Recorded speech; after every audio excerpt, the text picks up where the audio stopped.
जब तक मोहल्ले के आरडब्ल्यूए से लेकर सांसद के चुनाव परिणामों तक ये मलूक चेहरा न देखने को मिले तो क्या खाक मन करेगा टीवी देखने का। आज सुबह ईवीएम एक क्यूट स्माइल के साथ उठी होगी और किसी कोने में बैठी सोच रही होगी कि कितने वर्षों बाद देश में लोकतंत्र की जीत हुई है। जाकर कहूंगी उस खुदा से कि काश 2-4 बैलेट पेपर और दिए होते मुझे इस देश के लोकतंत्र पे कुर्बान होने के लिए। अब गंगाधर ही शक्तिमान है और राहुल ही असली भाजपा स्टार प्रचारक हैं। बताइए राहुल जी ने हिमाचल में कितनी रैलियां की? बताओ। एक भी नहीं। अब समझे भाजपा हिमाचल क्यों आ रही है। राहुल भाई ने यह भी लिखा कि वे जनता से किया हुआ हर वादा जल्द निभाएंगे। कौन सा वाला वादा? वो जो इंदिरा जी ने लगभग 50 वर्षों पहले किया था और राजीव जी ने वही वादा 30-40 वर्षों पहले, और आपकी माता जी और आप पिछले 20 वर्षों से वही वादा करते आ रहे हो। अरे भाई गरीबी हटाओ वाला। असली चुनाव तो एमसीडी के होते हैं। ये विधानसभा लोकसभा ये जीत के तुम क्या कर लोगे? दोनों सदनों में बहुमति तो ले आओगे, बिल ही तो पास करा लोगे। जाओ करा लो जितने बिल पास कराने हैं। एक और शाहीन बाग बना देंगे हम, एक और किसान आंदोलन खड़ा करेंगे, फिर पिज्जा खिलाएंगे, वाईफाई लगाएंगे, मुफ्त दारू बंटवाएंगे। अपने आप आपके मोदी जी आएंगे और सारे बिल वापस ले जाएंगे। अब तक तुम निंजा टेक्निक समझ नहीं पाए हो। अरविंद भाई ने क्या कहा था? उन्होंने बताया था कि आईबी ने सर्वे किया है। उसमें उनके कहने का मतलब था कि आम आदमी पार्टी के कार्यकर्ताओं ने आईबी के इन्फ्लुएंस में सर्वे किया है। और ये इंटेलिजेंस ब्यूरो वाला आईबी नहीं है, आईबी है। कार्यकर्ता ही पार्टी की असली ताकत होते हैं। मोदी जी का ये ट्वीट पढ़ने के बाद गुजरात के साथ साथ पश्चिम बंगाल के कार्यकर्ताओं के भी आंसू छलक गए। हालांकि ये अलग बात थी कि दोनों राज्यों के कार्यकर्ताओं के आंसुओं की वजह अलग अलग थी। सुश्री डिंपल यादव ने समाजवादी यादव परिवार के गढ़ मैनपुरी वहां से 2.5 लाख से अधिक वोटों से जीत दर्ज की है। अब लोकसभा में समाजवादी पार्टी की कुल 3 सीट हो गई हैं। लोकसभा में बहुमत हासिल करने के लिए वो केवल 269 यानी 269 सीट से पीछे हैं। क्या कहेंगे जीत पर? थोड़ा तेज बोलो, आवाज नहीं आई। जोरदार जय माता दी। तो चलिए इसी माता के उद्घोष के साथ आरंभ करते हैं। अब तो कहने की आवश्यकता नहीं पड़नी चाहिए कि वीडियो देखने से पहले ही चैनल को सब्सक्राइब कर दीजिए और वो जो घंटी का आइकन है ना उसे इतना कस के दबाइएगा जितना कस के राहुल भाई ने इन ताऊजी का हाथ पकड़ रखा है। लाइक अवश्य कर दीजिएगा वीडियो। क्यों? क्योंकि भरभरा के मौज आने वाली है इस व्यंग में। क्या हुआ, नहीं मान रहे? ए बल्लू बताओ जरा, इन्हें बताओ बताओ। लिख के दे देते हैं, वो लिख के दे देते हैं। आज खुश तो बहुत हो गए गुज्जुओं। एक बार पुनः तुमने जिता दिया ना वही मोदी। एक बार फिर वही फांसीवादी, हिंदूवादी, मनुवादी, पूंजीवादी, पुरुषवादी, नरसंहारक, नरपिशाच, तम पिशाच, पितृदेव संरक्षणम। नहीं हो पा रहा मुझसे, नहीं हो पा रहा भाई। मैं मान गया वामी अधिक टैलेंटेड होते हैं। मैं 8 सेकंड नहीं कर पाया, ये 8 वर्षों से कर रहे हैं। तो वही हुआ जिसकी सबको आशा थी। गुजरात में भाजपा को प्रचंड बहुमत आया है। चुनाव की बात करूं तो निजी स्तर पे मेरा मन कल बेहद उदास था। मैंने पूरे चुनावों के परिणाम चाय वाले की दुकान पर बैठकर केवल सुने, लोगों के मुंह से। मैं टीवी नहीं देख पा रहा था। जानते हैं क्यों? अरे क्या फायदा ऐसे चुनाव परिणामों का जब तक मोहल्ले के आरडब्ल्यूए से लेकर सांसद के चुनाव परिणामों तक ये मलूक चेहरा न देखने को मिले तो क्या खाक मन करेगा टीवी देखने का। एक आध पंच सुन लो, ये पूरा वीडियो रवीश जी के विषय में नहीं है। वो क्या है ना कि मैं केवल प्रतिष्ठित पत्रकारों के विषय में बात करता हूं, यूट्यूबर्स और व्लॉगर्स के विषय में नहीं। You see what I did there? हाँ, कभी तो केवल रवीश जी ये कठिन सवाल उठाया करते थे कि आखिर देश में खासकर गुजरात में भाजपा को वोट दे कौन रहा है। परंतु अब समस्त वामी कार्टेल इस प्रश्न पर करियर बनाने में लगा हुआ है। कौन है ये लोग जो भाजपा को वोट दिए जा रहे हैं? कई लोग सवाल उठा रहे हैं। अब इन महिला या पुरुष या मतलब जो भी ये झंडे वाली जो क्रिएचर हैं, इनकी बात पढ़िए। मेरा इन सभी के प्रश्नों को लेकर एक उत्तर है जो मैं पहले ही अपने वीडियो में सुना चुका हूं। ये लीजिए सुनिए। यात्रा पूरी तरह सफलतापूर्वक चल रही है और हमारे गुप्त सूत्रों से पता चला है कि आने वालों को बराबर पेमेंट भी मिल रहा है। हमारे गुप्त सूत्र और कोई नहीं बल्कि वही भजपैये समर्थक हैं जो भारत जोड़ो यात्रा में जाते हैं, मस्त खाना खाते हैं, नारा भी लगाते हैं, पंजा छाप गमछा गले में डालते हैं, सेल्फी भी खिंचाते हैं और मतदान के दिन केंद्र जाकर कमल छाप पे बटन दबा देते हैं। समझे? अब गंगाधर ही शक्तिमान है और राहुल ही असली भाजपा स्टार प्रचारक हैं। नहीं मानते? अच्छा मैं उदाहरण देता हूं। बताइए राहुल जी ने हिमाचल में कितनी रैलियां की? बताओ। एक भी नहीं। अब समझे भाजपा हिमाचल क्यों हारी है? अच्छा, भाजपा हिमाचल हार गई तो लोग मोटा भाई को इस चक्कर में लपेटे में ले रहे हैं कि अब क्या हुआ, कहां गए चाणक्य। अरे यार समझा करो, नहीं पहुंच पाए, ठंड बहुत अधिक होती है उधर, रुको जरा, सब्र करो, साल भर का समय तो दो। वैसे साल भर तो मैं बहुत अधिक कह रहा हूं, गुप्त सूत्र तो 35 का जादुई आंकड़ा छूने से पहले ही बता रहे थे कि कांग्रेस अपने विधायकों को रायपुर भेज रही है, विमान तैयार करवा रही है उनके लिए। बताओ क्या समय आ गया है। हार कर जीतने वाले को बाजीगर कहते हैं और जीत कर भी हारे हुओं की भांति कांपने वाले को कांग्रेसी। स्मार्ट, सुंदर, सेक्सी, स्टनिंग सिसोदिया जी ने भी एमसीडी चुनावों में जीत के उपरांत ऐसा ही कुछ ट्वीट करते हुए बताया था कि उनके पार्षदों को बिकने के लिए फोन आने लगे हैं। मैं तो केवल एक ही प्रश्न पूछना चाहूंगा कांग्रेसियों से और आपियों से भी, ये तुम्हारे नेताओं के साथ समस्या क्या है ये बताओ। पहले चुनाव से पहले गली की बिल्ली भाव नहीं दे रही होती उन्हें, जीतने के बाद अचानक इनके फोन बजने लगते हैं, ऐसे वल्नरेबल हो जाते हैं कि विमानों में भर के उड़ाना पड़ता है इन्हें। देखो, खरीद फरोख्त अपनी जगह है, पर एक मैं सलाह दूंगा, देखो कांग्रेसियों आपियों, अपने नटिया के दांत जांच लिया करो ना तुम भी कभी कभी। क्यों बिकने को आतुर बैठे रहते हैं तुम्हारे पार्षद, विधायक, सांसद। वैसे जब दोपहर 1 बजे किसी बेचारे कांग्रेसी कार्यकर्ता निब्बा ने राहुल जी को नींद से उठाकर यह समाचार दिया कि वे जीत गए हैं, तो राहुल जी चौंक कर बोले, ऐसे कैसे जीत गए, मैं तो गेम में बीच में ही पैक करके आ गया था वापस। उन्हें बताया गया कि सर, रात के पोकर के गेम की जीत की बात नहीं हो रही है, हिमाचल प्रदेश के चुनावों में जीत की बात हो रही है।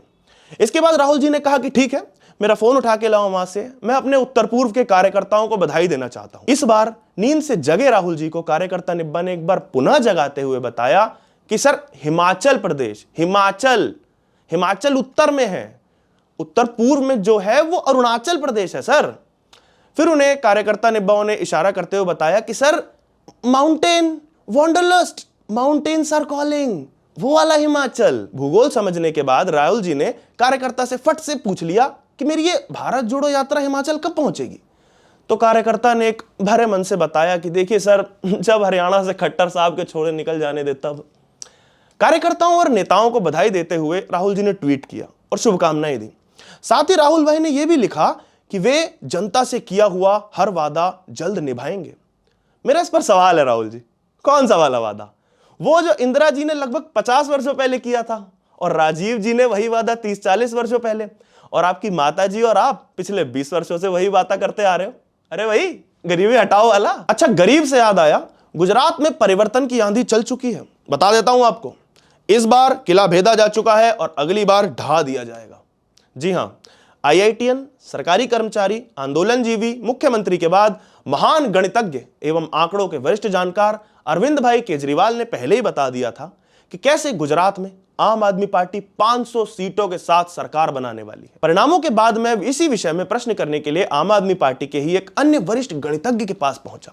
पहले आप इस वीडियो में उन गणितज्ञ जी का कौशल देख लीजिए। गुजरात के लोगों पे 3.5 लाख करोड़ का कर्जा है। गुजरात की कुल आबादी 6.5 करोड़ है। तो अगर आप देखें कि गुजरात पर 3.5 लाख करोड़ का कर्जा, कुल आबादी सिर्फ 6.5 करोड़, यानी कि प्रति व्यक्ति कर्ज, प्रति व्यक्ति देनदारी करीब 58,000 करोड़ की। हाँ, तो जब मैंने क्यूटी पाई राघव भाई चड्ढा से प्रश्न किया कि सर, आप तो 500 सीटें लाने वाले थे, आपकी तो 5 ही आई, तो महान गणितज्ञ लाइट के रूप में राघव जी ने अपने कौशल का प्रदर्शन करते हुए बताया कि किस तरह शून्य का कोई अर्थ नहीं होता है। वो कार्यकर्ताओं को यही कहेंगे कि इन 5 जीती सीटों को भी वे 500 की भांति माने और जश्न मनाएं। भाजपाइयों, IT सैलियों, तुम्हें और कोई काम नहीं है, तुम बैठे इन तेजस्वी लोगों के केवल मीम शेयर किया करो। इतने क्या चौड़े हो रहे हो और तुम 150 सीट ही आई हैं। अरे हिम्मत है तो MCD के चुनावों में आओ, असली चुनाव तो MCD के होते हैं। ये विधानसभा, लोकसभा, ये जीत कर क्या करोगे? कोई कुछ चुनाव नहीं होते, और ये मैं सिद्ध कर दूंगा। देखो, ये जीत के तुम क्या कर लोगे? दोनों सदनों में बहुमत ही तो ले आओगे। दोनों सदनों में बहुमत हासिल करके क्या कर लोगे? बिल ही तो पास करा लोगे। जाओ करा लो जितने बिल पास कराने हैं। एक और शाहीन बाग बना देंगे हम, एक और किसान आंदोलन खड़ा करेंगे, फिर पिज्जा खिलाएंगे, वाईफाई लगाएंगे, मुफ्त दारू बंटवाएंगे। अपने आप आपके मोदी जी आएंगे और सारे बिल वापस ले जाएंगे। अब तक तुम निंजा टेक्निक समझ नहीं पाए हो, और तुम्हें हमारे युग पुरुष जी के IB वाले बयान का क्या मजाक उड़ा रहे हो? तोड़ मरोड़ के पेश कर रहे हो ना उसे। एक तो ये अनपढ़ संज्ञों का कुछ नहीं हो सकता। तुम्हें बस एक आईबी पता है, वही जो तुम्हारे मोदी जी की आईबी है। वैसे ही जैसे मोदी जी की सीबीआई होती है, ईडी होती है, अबे बहुत तरह की आईबी होती है अनपढ़ों। अगर आम आदमी पार्टी द्वारा दिल्ली में बनाए गए करोड़ों स्कूलों के अरबों क्लासरूमों में से किसी एक में पढ़े होते ना, तो तुम्हें पता होता। देखो अरविंद भाई ने क्या कहा था, उन्होंने बताया था कि आईबी ने सर्वे किया है। उसमें उनके कहने का मतलब था कि आम आदमी पार्टी के कार्यकर्ताओं ने आईबी के इन्फ्लुएंस में सर्वे किया है। और ये इंटेलिजेंस ब्यूरो वाला आईबी नहीं है, आईबी है। समझने वाले समझ चुके हैं, और जो समझ गए हैं कृपया करके कमेंट सेक्शन में उन्हें समझा दें जिनको समझ नहीं आया है। मैं इससे अधिक नहीं बोलूंगा। देखो क्या है ना, अभी एमसीडी में भी जीत गए हैं और मुझे अपने घर के सामने कूड़े का ढेर देखने का कोई शौक नहीं है। भाई तुम खुद सोचो ना, मुझ जैसा स्टनिंग सेक्सी स्टबल रखा हुआ मनुष्य एक नितंब के छिद्र की भांति दिखने वाले इस जीव का डायलॉग बोलता हुआ कैसा लगेगा कि मेरे घर के बाहर गू है, कब हटेगा। प्रधानमंत्री मोदी ने भी गुजरात की ऐतिहासिक जीत के उपरांत सभी कार्यकर्ताओं को उनके परिश्रम के लिए शुभकामनाएं दी। उन्होंने कहा कि जीत कार्यकर्ताओं के बिना संभव ना हो पाती, कार्यकर्ता ही पार्टी की असली ताकत होते हैं। मोदी जी का यह ट्वीट पढ़ने के बाद गुजरात के साथ साथ पश्चिम बंगाल के कार्यकर्ताओं के भी आंसू छलक गए। हालांकि यह अलग बात थी कि दोनों राज्यों के कार्यकर्ताओं के आंसुओं की वजह अलग अलग थी। साथ ही मोदी जी ने पार्टी के नेताओं और कार्यकर्ताओं को संबोधित भी किया। उन्होंने कहा था कि भूपेंद्र ही नरेंद्र का रिकॉर्ड तोड़ेगा। देख रहे हो विनोद, लगता है आजकल जम के एमिनेम सुना जा रहा है। वर्ड प्ले गेम पूरा ओपी चल रहा है। रॉकस्टार फिल्म के खटाना भाई ने कहा था कि टूटे हुए दिल से ही संगीत निकलता है, और कल मोदी जी ने सिद्ध कर दिया कि प्रफुल्लित दिल से ही कविताएं निकलती हैं। वैसे मेरा मोदी जी को एक निजी छोटा सा संदेश है।